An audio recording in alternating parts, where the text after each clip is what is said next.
guys follow me on Instagram to never ever miss any of my crazy updates. Hi guys and welcome to another vlog. I am driving this. This is the McLaren 720S and this car comes courtesy of Ultimate Drives to me. So make sure to check them out in the description as well as in the pinned comment. And straight away, let me tell you, the car looks absolutely mind-bogglingly phenomenal. Just look at the design. OMG, wow. Anyways, at the front, a little bit of a controversy with the headlights. But you know, as big as the headlights might look, they are not as big as they appear because the headlight section only happens to be this. Yeah, this is actually the headlight section. This happens to be the DRL, and below, behind, is the air intake of the vehicle. Now, why is it done like that? I will come to that in a bit. The car's ground clearance is really very low. You obviously get front parking sensors, a front camera and that front splitter as well. Now, obviously it's extremely low. Ground clearance is an issue and you've got vents here, which is not to cool the engine because at the front we don't have the engine. Coming to the side of the vehicle, it looks as sporty as you would believe a McLaren to be, but the disc size is massive. Just look at the size of the discs. Yeah, yellow colored brake calipers look really nice on this car and it's super cold right now. Now these happens to be 245/35 R19s, Pirelli rubber, 720S written right there. Everything on this car screams attention to detail, sportiness, sexiness and madness as well.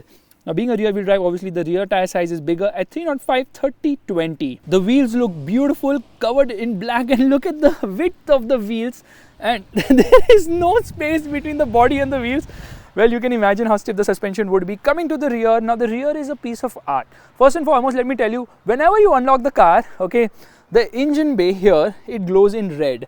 Yeah, that's right, the engine bay glows in red. It says 720S 4-liter twin turbo V8 and I'm feeling actually nice putting my hand there because there's some sort of heat coming out from there. We've got dual exhaust. Now on the 765LT, the sporty version of the 720S, there are quad exhausts there, sort of a Bugatti. McLaren obviously has to be written, and the aero work on this car is phenomenal. Just look at the kind of arrows this car has. Okay, when the wing deploys, that rear stop lamp stops functioning actually because there's a stop lamp here on the rear wing as well. Now the lights are slim, might remind you of the McLaren P1 as such, and the attention to detail on the design is just something else. Okay, when you unlock the car, obviously the mirrors also open and the mirrors are positioned so wide out. Okay, see the difference, but they give a decent view of what's around. Anyways, I was telling you about the engine being seen red. Now it is red, you can't see it, so I'll put a shot on top of that to show you that as well. Meanwhile, let's unlock the car. You see dynamic swipe indicators, beautifully done, huh? Indeed. And there, yeah, the indicators actually hold position for some time when you lock the car. Beauty, what a beauty. The lights are done so well on this vehicle. I love it. I absolutely love the design of the McLaren 720S. McLaren has been throwing the ball out of the park in terms of design and aero bits. Just see these aero bits, okay? Okay, right now stuff is there. But you notice one thing? Yeah, there are no air intakes on the outside for a rear mid-engine car. That's kind of awkward, right? But McLaren has kind of done a really kick-ass design here to get the air intakes functioning in order to get air to the rear. Firstly, you see the intakes are here. Can't really see them. Yeah, the intakes are there. Now they channel air through the doors to their engine. Yeah, that is some real crazy stuff happening on this vehicle. So here, let's unlock the car again. That keeps auto locking somehow. There it unlocks. Now to open the door, the handle is somewhere here. Dihedral doors, or rather you can call them butterfly doors, I believe, but that's how McLaren calls them. With the doors up, it looks absolutely splendid. First and foremost, let's open the storage space at the front, and the engine is obviously mounted at the rear. There you see, there is decent amount of space on offer, and there's no space inside the cabin to keep your manual, so it's kept here. Meanwhile, there's some tool kits and all here which have to be used to open the engine bay. You can't use it, there's no insulation. There's no insulation which is needed either. See, it's got dual wipers as well, and the wipers also work brilliantly well on this car. You have to push to close it. There, it's closed. Let me open the other door as well. Opening the doors is such a theater somehow. Okay, here's the button. Press it and there it comes up all the way. Now when the doors are open, you also realize there are cameras on the outside rear view mirrors as well to give you a 360-degree view, because you know, piloting this car is a difficult task. And there you see it, looks absolutely stunning with the doors open. No matter from which angle you look at it, the car is absolutely mind-bogglingly, stunningly phenomenal. So many adjectives I've never used with a Ferrari either, but the design of this McLaren 720S is just something else. and just look at it. Wow. Okay, the mechanism of the door is space age without a doubt. Okay, the way it channels air all the way behind. Every time you actually open the door now in rainy season, you realize there's a lot of water which has been accumulated here, which drops all the way. In fact, my love for McLaren has grown so much right now that I'll show it to you in a bit. But you know, it actually channels air here to the rear mid engine. Now there is some amount of storage space, but you're going to push the seat all the way behind. Now the seats look very sporty. These are not the standard seats. These are the seats which come from the 675 LT. Optional seats cost a little bit more money. The other seats which come standard with this car are really very difficult to adjust, and with the doors open, it is complete space age happening here. Alright, meanwhile, as you can see, the interior looks really very nice. It's a piece of art how McLaren has been able to make such a great interior. In fact, I'm in so much love with this car that I actually have the McLaren logo as my watch face. Now you can see the interior has a lot of Alcantara, very nice and soft the material is, and there's storage space here as well, along with a charging socket. No, it is a 12-volt charging socket right there. So seats are super comfortable, super sporty, but you know what? You cannot adjust them in height. No, you can only move it ahead or move them behind. That's about it. There's this glass area here, so that it brings in a lot of light inside the cabin, and the door pockets, well, there are no door pockets on offer. So to open or close the door is some sort of an effort. There are buttons here. This is obviously for power windows, and this is to open the door. Meanwhile, let's close this for a bit. Little bit of effort is required for sure, but it's completely worth it considering how much of a drama it is when you open the doors of this car. You need a little bit of more space, definitely. Now getting inside is a big challenge. That's why I've been trying to evade that problem for a bit by not getting inside. Okay, now this is, I don't know what that means, but there's a button here. I really don't know. Meanwhile, I love the way the engine has been done. I know I'm evading the elephant in the room that is trying to get inside the car, but we have to eventually get inside, so we will get inside with some sort of an effort. Seats are super supportive, super comfortable as well. You can move the seats. Where's the button here? You can move the seat ahead or behind. Now that is easy to do because the seats itself weigh peanuts. Yeah, very light seats indeed. So McLaren 720S, Surrey, England, that's where the car is manufactured. Electronic parking brake. This is actually the adjustment for the lights. And the three controls, this is to open the hood, this is to lock the car, and this is to turn, flip the screen. That I'll show you in a bit. The air conditioning vents are super awesome as well. And the interior feels super special somehow. Auto dimming inside rear view mirror, obviously. Now let's get inside, which means some sort of an effort, and there we are finally. Now to close the door, well, you have to stretch, pull, and shut it. So there, the screen comes out. That is pure theatre, and 720S, the silhouette is also displayed. So we're going to turn on the car right away, which means we press this button on the brakes, and there, the car rose to life. Oh my god, it is so loud. Meanwhile, this screen looks a little small, but everything is tilted towards the driver. Now the good thing is that the way the roof has been done, it brings in a lot of airy feeling inside. I love this sort of a sunroof treatment. I believe that's also optional, but there's storage space here behind. Yeah, I've actually kept my cap right there. Oh, just reaching there is a bit of a problem. Yeah, so there is actually good amount of storage space behind. Only thing is when you accelerate, everything will keep flying here and there. Glove box. There's no glove box. Oh my god, there is no glove box on offer. What's happening? Anyways, as you can see, everything is focused towards the driver. There are a lot of buttons to talk about somehow. This is for the aero function. This is for the suspension, rather for the dampers. And you can set it in comfort, sport or track as well.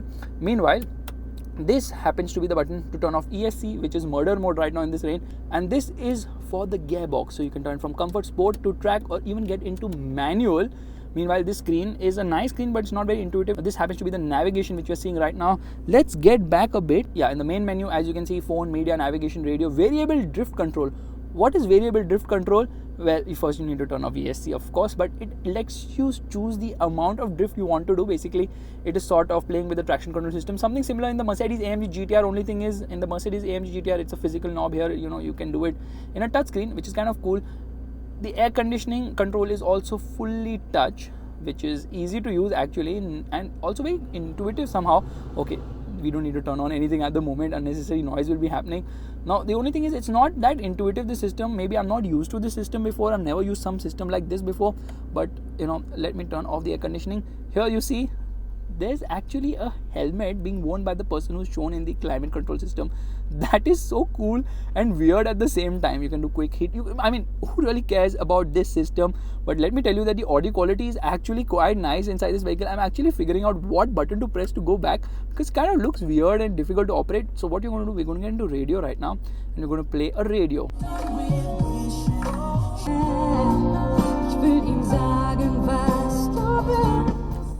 Audio quality is actually very nice, and here is actually the switch to adjust the outside rear view mirrors.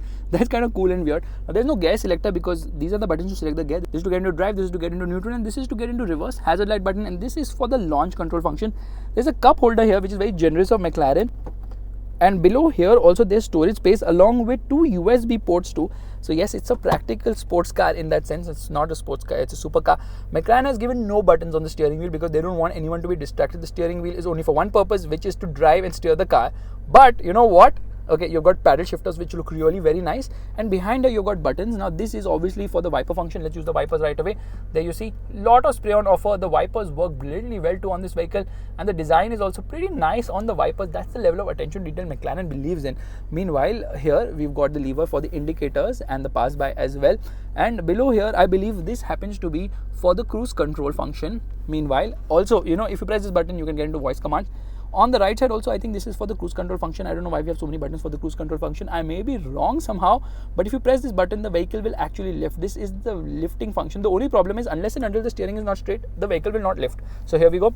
Now if I press this button, and now it's actually going down. It was already lifted before. You can imagine the level of ground clearance on offer, or the lack of it somehow. So now it is actually falling down, and let me turn on the steering completely, and it says vehicle lift unavailable, because the steering has to be straight. If the steering is not straight now, it just cannot lift. That's kind of awkward. You get a lot of information on offer as you rev now. There you see the needle also moves along. Yeah, that is so cool, and it doesn't rev beyond 4000 RPM.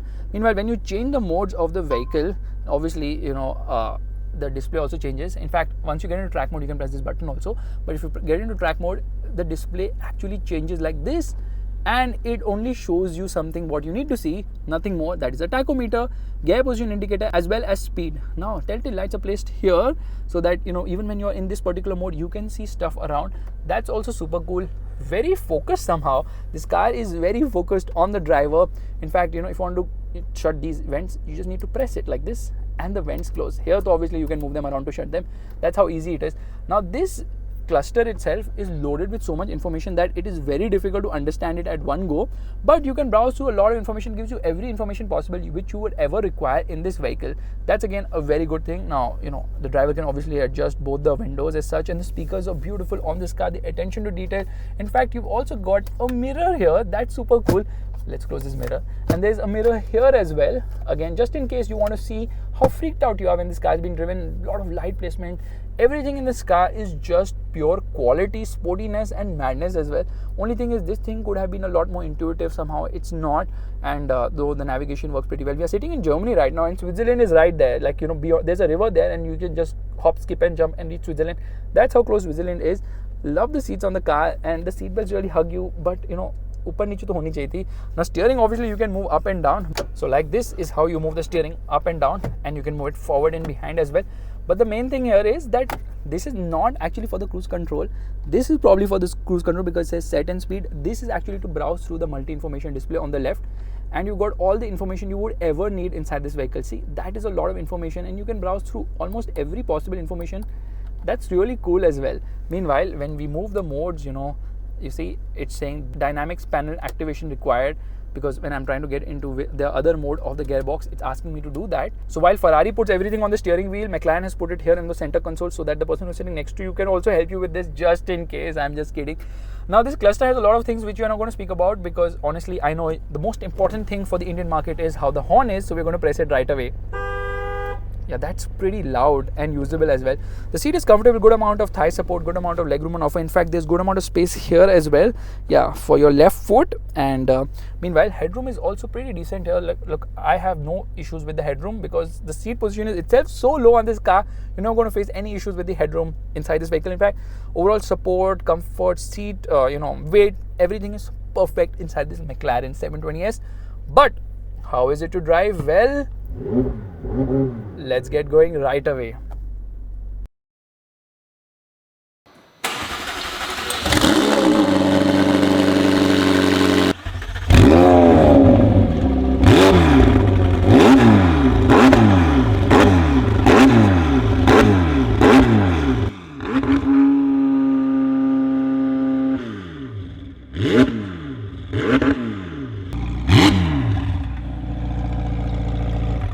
Alright, let's get going here. There it rose to life. Alrighty, these are the suspension modes. We are going to get into sport for the suspension. First we're going to go through this, which means getting into drive and turning off the parking brake as well. Yeah, the parking brake is turned off. We need to lift the car first. So there, the car is lifting. You can't move the steering. Let the car lift first. And you can feel the lift happening all over the place. Anyways, it's done. We are in drive. Let's get going. First and foremost, we need to get out of this bad road. And you only thought India had bad roads. Well, welcome to Germany, the place of speed, because autobahns are de-restricted in many areas. Now the thing is, the drive would not be as spirited as all of you and even me, I would have expected, because unfortunately it's raining dogs, cats and monkeys and chimpanzees and Annabelle dolls as well. So that's not going to happen. And off we go. Straight away, let me get into the gas and oh my god, it absolutely rolls, and it also moves all over the place because traction control has to be very alert in this car because it is raining, the roads are wet, and we are in winter driving a car with summer tires. So the 720S is powered by a 4-liter V8 motor. It has twin turbos and dual scroll turbocharging as well, producing 720 horsepower. But here's the catch. Okay, now 720 PS of power, that's the name. That's why it's known as the 720S. But here's a small catch. Why is it known as the 720S? Because what am I talking? What I meant to say is, the catch is that while everybody claims the horsepower on the crank, McLaren is actually telling you the horsepower on the wheels. It actually produces 720 horsepower on the wheels. On the crank, it's producing close to 800 horsepower. That's absolute madness. How McLaren is actually giving more power to its cars. Maybe something like this would have happened when they designed the car this side. We call it the 720S. Oh my god, it produces more power. Now we can't change the name. We've already applied for the patent. Let's get going ahead with this. Nobody would come to know. And there, a lot of people dynoed the car, and it's producing more power than McLaren claims, and that's the reason why it absolutely beats each and every one of its rivals in a quarter-mile drag race. In fact, 0 to 100 kilometers per hour, 2.9 seconds. 0 to 200 kilometers per hour, hold your breath, 7.8 seconds. 0 to 300 kilometers per hour, around 20 seconds. Top speed, 340 kilometers per hour. The acceleration is absolutely brisk. The motor sounds nice and loud, and there's so much punch on offer that every time you get on the gas, it immediately catapults ahead without any hesitation whatsoever. There's ample amount of grip on offer. There's so much grip that you might almost feel that this is a 4-wheel drive car, although all the power is channeled to the rear wheels. It uses all sort of carbon fiber in this car to reduce weight. In fact, it's similar, the carbon tub, or what they call as the mono tube or whatever, tube here is actually coming from the McLaren P1. That is the level of, high techery in this car. In fact, every time you get into the gas, there is immediate punch on offer. Now they recently unveiled the 765 LT, the long tail version, the sporty version. Is not much longer as such, but where the difference lies honestly is the fact that that car is slower in terms of top speed because obviously higher downforce. It is a car which is made for the track, and it's lighter as well. I think 80 kg lighter than the 720S. The 720S actually feels very light. It embarrasses the Pista as well as the Huracan in a quarter-mile drag race. Forget all these cars. Let's get the Aventador in the picture. V12 motor, 770 horsepower, 50 more than this McLaren. And guess what? Yeah. The McLaren not only beats the Lambo by 1 car length, by at least 5 to 7 car lengths. Take that, Lambo fanboys. Now that hurt, now didn't it? Obviously off the line, the Lambo is a little bit faster due to the all-wheel drive system. However, that single clutch in the Lambo is so old, it cannot keep up. Plus, this being a turbocharged motor has better grunt lower down. The peak torque in the Aventador is much higher. This one really catapults ahead right from get-go. That is the level of thrust on offer every given moment. The ride quality is horrendous. It is so stiff. I can feel each and every bump on the road. And when you come to bad roads, yes, Germany has bad roads, especially when you come to town section where some sort of speed breaker is there, you have to actually lift the nose of the vehicle. And like I told you, it's a bit of a challenge lifting the nose because it just simply cannot be lifted. This 7-speed gearbox is super fast to shift. It's so fast that you never want to manually shift because before you think about it, it's already made a shift.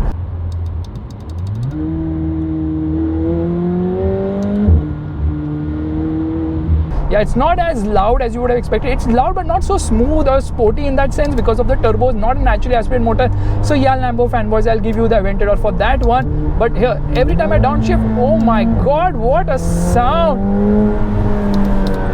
The gearbox is absolutely stunning the way the gearbox responds. McLaren has made a gem of the car in the 720S. What a surreal package, absolutely stunning. The steering wheel is so pinpoint accurate. You actually feel each and every inch of where you're going. That is the level of, what do I say? I can laugh all day long because that is the kind of performance this car has to offer. Just hear the motor. Look at the way the revs climb. It goes all the way to 8,000 RPM. Yeah, 8,100 RPM in first 2 gears, and beyond that in the last 4 gears, it will actually go, rather last 5 gears, it will actually, no, last 4 gears, because you can't top it out in 7th gear now, can you? Now in the last 4 gears, it will go 8,200 RPM. Thank you for the additional 100 RPM boost there. But oh my God, this motor is, here we are, 2nd gear. Just the sound from the motor is so surreal. It's boomy. It's not as smooth as a naturally aspirated motor, but we all know that NA is out. This car actually replaced the 650S in the McLaren lineup pretty fast for a replacement as such. And when it replaced it, it also got a bigger engine, because from 3.8 liters we went to 4 liter, and that made a big difference as well. So yes, all the best trickery in the world, lot of active aero. In fact, when you apply brakes hard, the rear wing deploys to make you stop more sure-footedly. This car is the perfect blend of everything. I'm so sorry, being a Ferrari fanboy, I have to admit this, that McLaren has made a better car. Well, at least in real, not in Formula. Oh my God, what an engine. The way the revs pull. Yeah, it will let go because of the roads are wet and we are on summer tires in a winter season, but still, you know, it's very much controllable. In fact, talking about control, there's variable drift control. You can decide how much you want to drift. It's like a joystick. It's like a video game. What is happening? Hold on. Unfortunately, this McLaren is not available in the Indian market. You can obviously import one, cost around rupees 5 crores. Love the steering, love the balance, love the way this car actually goes wherever you want to take it with so much beauty and so much precision. Just look at the steering, it's just something else. But the ride quality is pathetic, it's horrendous. It's obviously a supercar, so we should not even discuss about ride quality. But just imagine, McLaren has made such a masterpiece of a machine that, you know, nobody can actually compete with them. Now many would be like, you know what, McLaren might have a great car, so does Ferrari, but what about Nürburgring lap times? That's, you know, Lambo has beaten it. You know why? Because Lambo has that platform only. They don't have a Formula 1 car to show to the world that, you know what, we can go really fast and win races, because Lambo is not there in Formula 1. To be in Formula 1 requires a lot of guts, effort, money and whatnot, which unfortunately, or rather fortunately for me, is not there with Lambo, but it's there with McLaren. McLaren might not be on the top of its game, but they are absolutely nailing it with their road cars. Just downshift and how this car pulls. Honestly, my throttle position is less than 50% right now because I've crapped in my pants knowing that, you know, the roads are wet and we are in a rear wheel drive car. If this was an AMG, I would go full throttle because I know the AMG traction control would always have my back. The McLaren might also do pretty well, but honestly, I'm not so used to the McLaren yet. But the whole experience of driving a McLaren is just something else. Yeah, the Ferrari logo on the steering is missing and McLaren doesn't have that brand pull of a Ferrari. But, you know, the way the car pulls, that is something which is maddening. The way it handles, the way it's able to grip the road and the steering feel, all are out of the earth. Honestly, no car in this segment can match it. Okay, the rivals are obviously the Huracan and the 488 Pista. Meanwhile, Ferrari's 488 Pista are almost sold out, so I think they might be coming with a new car. We already know about the new car. It's a little difficult to pronounce. It's the SF90. No, that was the Formula 1 car. Actually, Ferrari's lineup is really confusing, but what's more confusing is McLaren's lineup. Okay, 540C, 570S, 650S went, then 675LT, 720S, 765LT, then there's the long tail, speed tail. I mean, there's a lot of confusion happening for people who really don't follow McLaren aggressively. But as a complete fanboy of Ferrari, I have to give it to McLaren. This is an absolute ballistic car. What a car, what a feel. Everything feels special, right from opening the doors to realizing that the mirrors, the outside rear view mirrors, are at least 500 kilometers away from you. So you don't even care to look in the rear view mirrors because you know that no one's going to overtake you if you're driving a McLaren, because this car has just so much punch on offer. Yeah, the brakes are a bit noisy right now, but the brakes are sure-footed as well, although the pedal play is a bit too much, which you need to get used to. Meanwhile, here we are crossing circle, which means that, you know, every time I have to go through a bump, I'm so scared because I know for a fact this car just isn't comfortable over bad roads. It's not made for me. This is a car made for the track, but still good enough on the road as well. So guys, this is my vlog of the McLaren 720S, and I hope you guys liked it because I absolutely love it. In fact, the attention detail is so good that this car also tells you how much battery is remaining. That's absolutely crazy. Now Gagan is actually helping me to raise the ground clearance because he also knows for a fact the ground clearance is absolutely mad. I don't know why you have to press a button to do launch. It should be done like that, okay? Every time you go over 60 kilometers per hour, the ground clearance will automatically go down, which means that yeah, you have to keep an eye on that.